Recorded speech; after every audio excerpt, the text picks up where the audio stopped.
అరవింద్ ఫోన్‌లో last call ఆధారంగా చేసుకొని గౌతమే ఇదంతా చేశాడు. అరవింద్‌ని చంపించాడు అనైతే అర్థం చేసుకుంటారు మాలిని, వసుంధర. అదే విషయాన్ని పోలీసులకి ఫోన్ చేసి మా దగ్గర ఒక ఇంపార్టెంట్ క్లూ ఉంది. మీతో మాట్లాడాలి అంటే ఉదయాన్నే రండి అన్నట్టు చెప్తాడు పోలీసు. అయితే మాలిని ఒక్కసారిగా కుప్పకూలిపోతుంది. గౌతమ్ ఇంత అఘాయిత్యానికి ఒడిగట్టాడా అనైతే అనుకుంటూ. ఈ విషయాన్ని మీ నాన్నకి గాని, మీరాకి గాని తెలియనీయకుండా చూసుకో. డబ్బులతోనే ఎలో ఒకలా మేనేజ్ చేసేస్తారు వాళ్ళ అల్లుడు కోసం అన్నట్టు చెప్తూ ఉంటారు.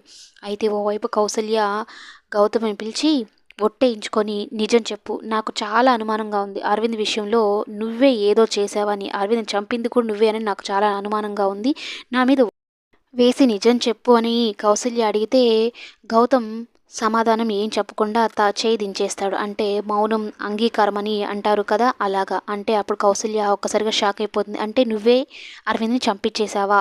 అనగానే గౌతమ్ నిజం ఒప్పుకున్నట్టుగా మౌనంగా ఉండిపోతాడు. కౌసల్య మాత్రం చాలా బాధపడుతూ ఉంటుంది. ఇలా ఎందుకు చేశావు అని.